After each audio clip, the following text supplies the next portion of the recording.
turn them up. Boom, the reefer burn it up. Cause vibe reactions in the building, we for certain love. The king of this reaction thing, and it's curtains for a fool that think of coming at the team. It ain't hurting us, true. I'm a vibe like Ray, and that's my brother and them. He love it when you go monkey with them bars, and this my jungle.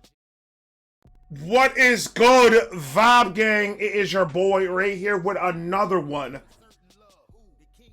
I know. But we're here. I'm going to do this one. Tomorrow morning, I'm going to do the MGK one for you guys. I know it's Thanksgiving, but I'm going to try to get one out before we start our day. And then Friday, I got you guys another one. And then Tuesday, I got you another one. That's how I'm going to do it. Guys, this album so far, 2 tracks in. Am I 2 tracks in? I think I got 2 tracks in. No, I think this is the second track. No, this is my 3rd track. 2 tracks in. Oh my God.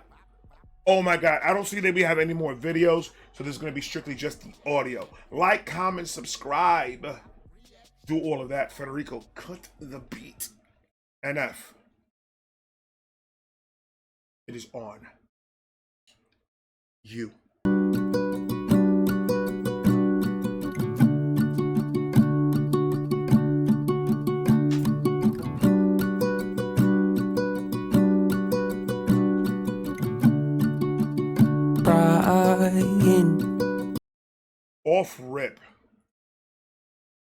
Off rip.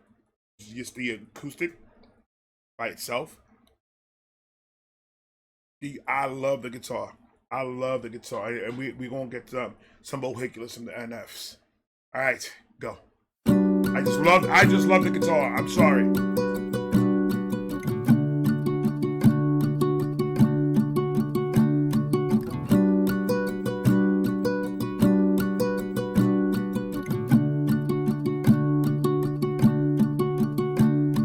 Crying alone on the ride home, driving, just got to text you, die, this doesn't feel real to me.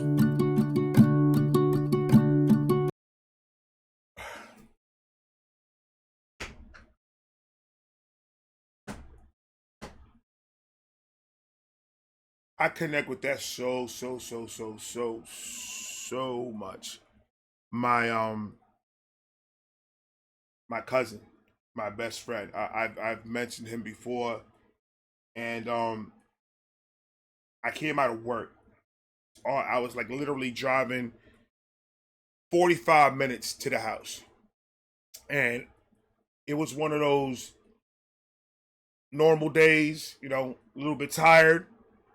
Can't wait to get home, shower, relax, spend time with the family, with the kids. My son, at that time, he was like 3, 4 years old or something like that. So, you know, daddy time playing, yeah, all that. So that was where my mind was at. I parked the car, and I was getting out. I opened the back seat, and I hear my phone. It's like going off. So I'm thinking it's my wife. I was like, you know what? I'm already going in. Whatever she needs to tell me, she'll tell me when I get in. And I grab the bags, go inside, leave my phone in the car, thinking it was her. Go in, hey. Don't have my phone on me. Then I asked her, like, what was it that you were at? Why were you calling me? She was like, oh, I wasn't. And I go back, I can't find my phone. I go back in the car, I get the phone. And then I open up the phone, and it's my boy from Robert, my boy from New York, and he hits me up, and he's just like, yo, I need you to call me like now. I've been calling, you need to call me. And he's like, yo, call me. And he's like, capital letter. I'm like, this guy never calls me. Like, he's my boy and everything, but he barely calls me. But this is like, all right, I'm calling him up, and I'm like, yo, what's going on? And he tells me that he got word that my cousin died in Dominican Republic.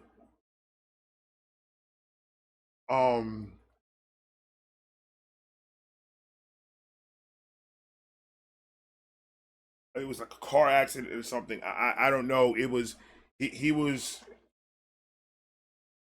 depressed, and he was upset, and he was pissed, and The only thing that we knew that he went out and he got drunk, and then there was a car accident and he didn't make it. So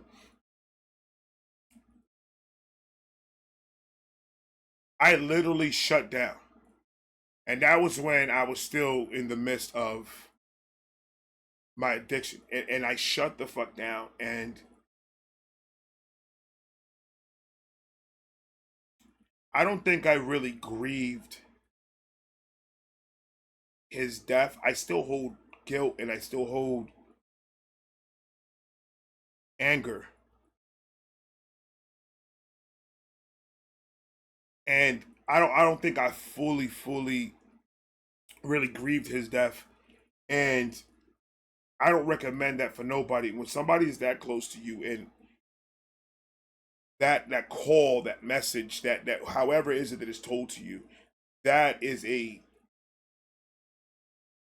one of those, like, is this reality moments. Is one of those,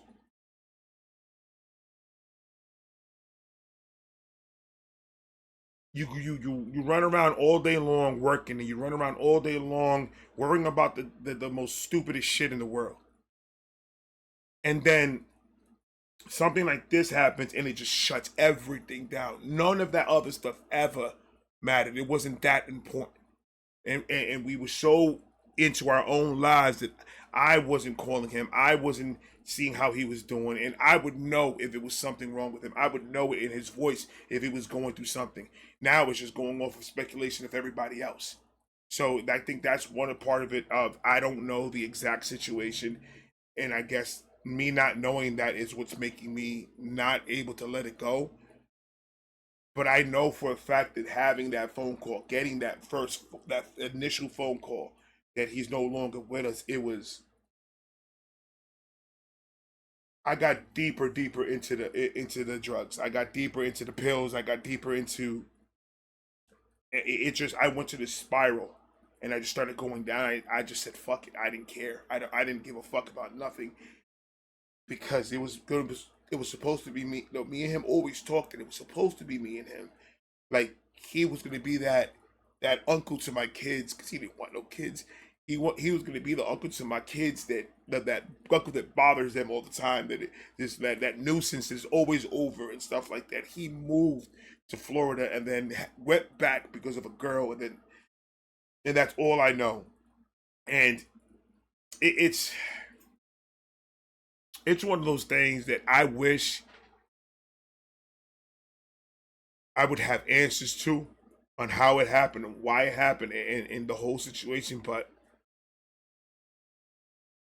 every time I've asked and every time I try to talk, it was people putting blame on other people type shit. Like, and I'm not understanding.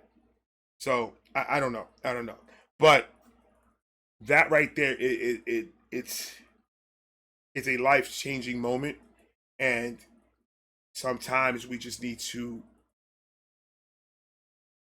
we need to grieve properly in order to let that go, because I know that me not being able to let it go is another thing that I'm holding on to so much, that is weighing on me.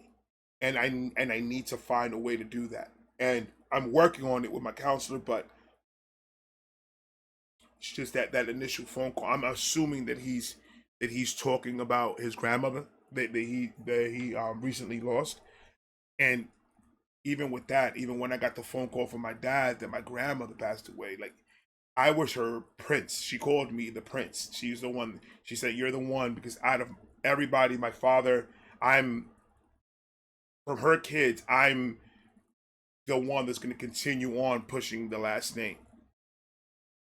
And my son is not my son now, but at that time I was the only one with the male side that is going to continue with the name. And I always looked at a certain way in her eyes, and she always treated me a certain way in her eyes. Like, I couldn't do no wrong. And when I got that one, it just, but I was able to grieve for her, because I was able to take that time and then really grieve for my grandmother. And she's still in my heart to this day, and I love her, and I talk to her every day. But it's losing people that you love. It's never easy. Losing people that you love it's never going to be something that you're just going to forget and it's going to go away. It's going to be 100% good. You're always going to have that person's spirit and soul and the memories and everything in your heart. And there are going to be times that you're going to be, I try sometimes and I tear up and I cry about it because it's just at that moment, if I hear a song that he liked, or if I hear a song that my grandmother used to play when she was around the house cleaning and stuff, that those little triggers sets off an emotional reaction to me, and it's one of those that I have to just take in. I have to let it out, and I have to let myself cry, and just those are the ways that I can grieve for both of them. And it never gets easy, but those two in the beginning of my time, those two were the most constant when I didn't have anybody. Those were the most constant that always wanted me to be better. They were the ones that told that they always try to push me to do the best.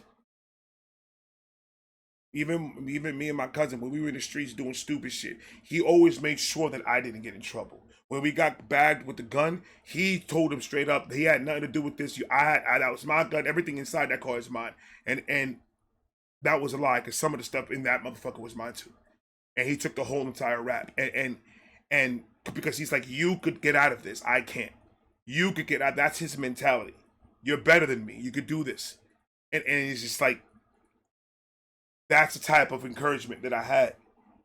And when I didn't have that anymore, it felt like I didn't. It felt like I felt so much darkness come over me, and indulging into this pill-rated mentality that everything in my mind felt better when I was on it. So I'll go and I'll take 5, 6, 7 just to get me out of it. And me trying to escape all of it. It was a bad, dark mind that it brought me down to. And I knew every time I did it, he was looking down on me, and he was ashamed. And he was like, I knew he wanted me to do better. And every time I fucked up, it felt like I was hurting him and I was hurting my grandmother. And that's what pushes me. I use what they wanted for me, and I use it as, I don't want to steer them wrong. I don't want them to think that the time that they invested in me was bullshit. It's just tough. It's a tough fucking. I'm happy that I'm seeing a counselor, because I've told him every little inkling of this for the past like 6 months, and I've been able to literally start getting better with it. Like I can control it now, and I understand where I need to go with it now. But that's why I say, if you find yourself a great counselor, somebody that you could talk to that you feel comfortable with, is the best thing you could do, because it absolutely helps letting some of that stuff out, because holding it in is just gonna make it worse. A lot worse. I've just got to text you. This doesn't feel real to me. Trying keep my mind off it, but I can't think about anything else. It's killing me slowly. Because you can't, your mind, your whole brain is shut down. You can't think about nothing else. You can't, nothing else matters. At that moment, none of it matters. It's just rethinking what was the last thing I said to her. What was the last message? What was the last conversation? Did I say I love you? It's just all that doubt. Like I'm so happy that I was able to have, like, before my grandmother passed, me and her literally had an hour-long conversation on the phone. And it was the best conversation I had with her. She was happy. She was just telling me everything that she's doing around the house. And she was in Dominican Republic, so they started doing landscaping. They started doing a whole bunch of stuff, and she was like telling me how beautiful it looked, and she can't wait for me to go down there, and how much she loves me, and all that. Oh, I sent you money for your birthday. Tell your father to give it to you, and let me know if he doesn't, so I could go over there and whoop his ass. That's how she was. And she was always attentive. The whole conversation was beautiful. So I was able to have, like, I didn't know this was going to be my last goodbye to her, but I am grateful to God that I was able to have that conversation with her. I think that helped me grieve better when she passed, because I was able to have that beautiful, one of the most beautifulest conversations that I've had with her. And it was like, it's almost like she knew, because she was like talking like we were never going to talk again. Because I even told her, I was like, Grandma, in Spanish, obviously, but I said, Grandma, why are you acting like I'm not going to call you like next week? Because we usually talk like once a week. I'm like, why are you acting like I'm not going to talk to you next week? You know that Bobby calls you all the time. Hey, I always grab the phone, and if I'm at my dad's house and I'm with it. Like, I'm going to talk to you next week. She's like, I'm just saying, I love you. Okay, I love you too, Grandma. And then I get the phone call the week after. Well, no, not the week after, the month after, actually. It was like a month apart. And it was I keep on thinking about it, and I'm like, yo, it's like she knew something was going to happen. Maybe she didn't know what was, because she was very sick. But even when she was sick, she was still upbeat. She was not those, oh, I'm sick, I'm gonna be bedridden. When she's sick, she's go out, feast the chickens, and go do what she has to do with the cows, and clean shit up, and starts pulling weeds. Like, that's what she did when she was sick. She said, if I lay down in bed, my body's gonna die. You're like, I gotta work it off. And she'll go out there and she'll work. And she'll attach, and sick as a dog, and she still be out there working. And like, you ain't young like you used to. You can't be doing that. And it's just like she couldn't stop. There was no off button on her. So I'm really happy that I was able to have that conversation with her. That's why every moment, people, every moment that you have with your loved ones, you have to let them know. Even if you guys argue and fight, and that's all nice and good. As long at the end of the night or at the end of the day that they know that you love them, whether they're angry with you or not, as long as they absolutely know that you love them, you gotta make that through. You gotta make that visible. We gotta make sure that everyone that is around us, that we have that love, that we love. That we know that our life will change, and we don't have that person with us. We have to let them know how much we love them every single day. We have to. Because it could happen in any minute. This fucking life shit, guys, is so fucking short. This is so fucking short. We don't know what's going to happen to us tomorrow. We don't know what's going to happen to us next week. We don't know what's going to happen to us ever. Like, at any second. And I don't want to spend it arguing and fighting and just having, I don't want that. We need to show our loved ones how much we care about them, and how much they're important to us, and how much they mean to us. This life is way too fucking short. Way too fucking short. Killed me slowly. What's life without you? I don't wanna know. Goodbye, I'm not ready to say so.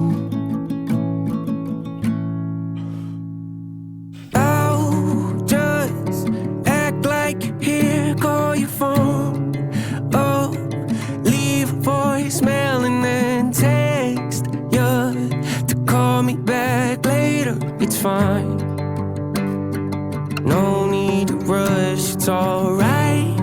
I'll stop by tomorrow to say hi.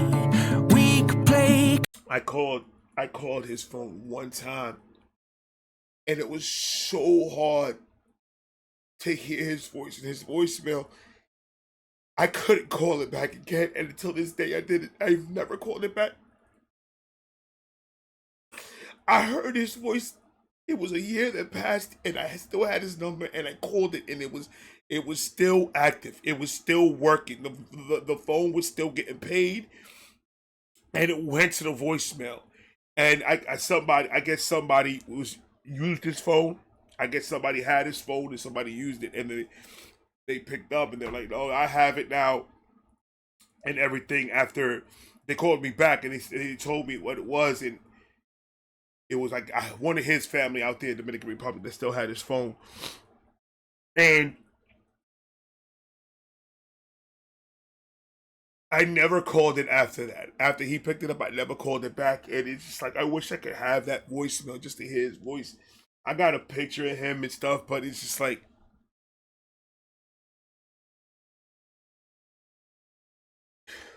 it's tough. It's just so fucking tough, man. Don't need to rush, it's alright. I'll stop by tomorrow to say hi.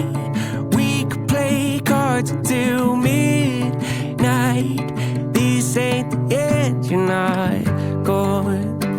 You just found a new place to go.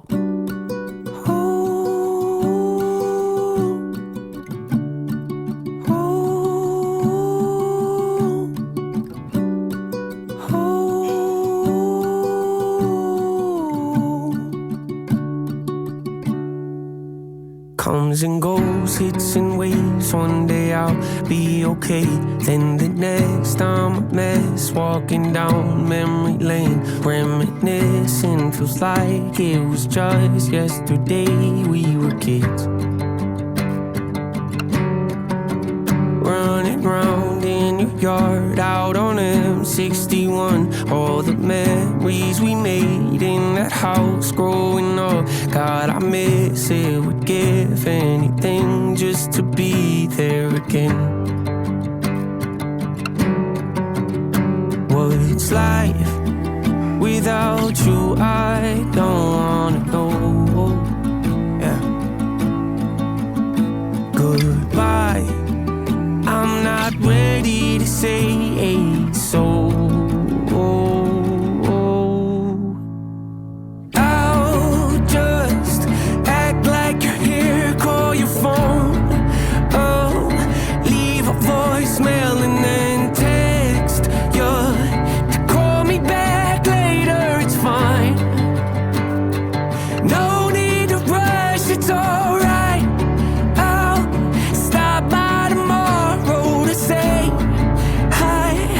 We could play cards until midnight. This ain't the end, you're not gone. You just found a new place to go.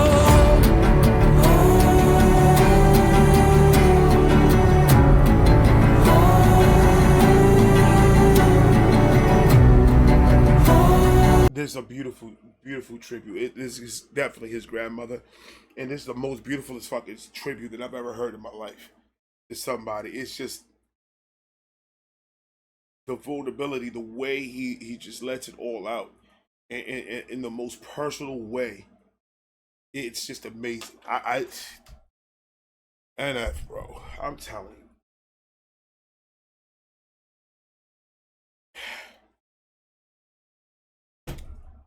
Oh my God. Midnight, this ain't the end, you're not gone. You just found a new place to go.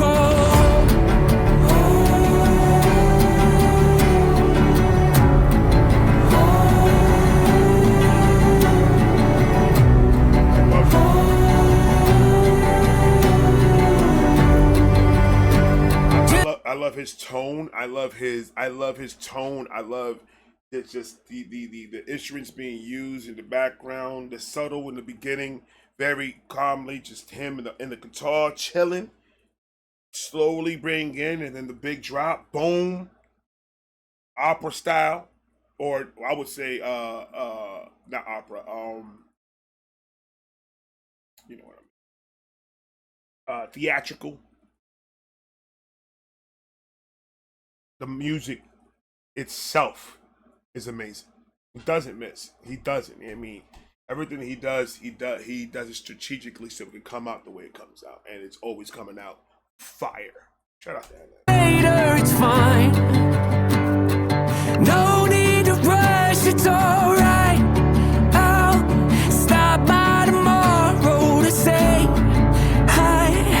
We could play cards until midnight. This ain't the end, you're not gone. You just found a new place to go.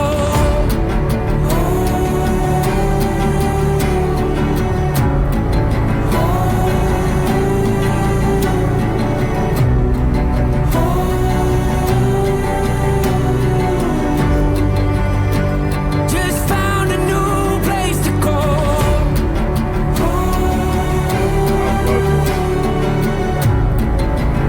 This one right here, it'll help you if you can't cry. That I've known people that they just can't. They just tell me sometimes like, yo, bro, I can't cry. I can't even make myself. I can't know that. And I just tell them like, you just these type of songs right here. Music is always going to be the catalyst to help you let these emotions out. And this song will help you get that out.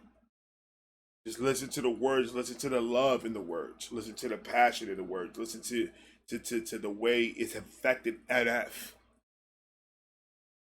Because NF was one of those artists similar to Ren that the not only are the words and the cadence telling you his story, but the instruments, the tone, the beat, everything that's been chosen to play in the background of the words are strategically put in place to tell its own, to help tell whatever story delivery they're trying to do with whatever words. So everything's going to hit you. The beat drop, the slow tones, the high pitches, all that shit. It's all gonna hit you because it's gonna help tell whatever story is it that NF is trying to tell you. And this one right here, so far, is my favorite one of the album.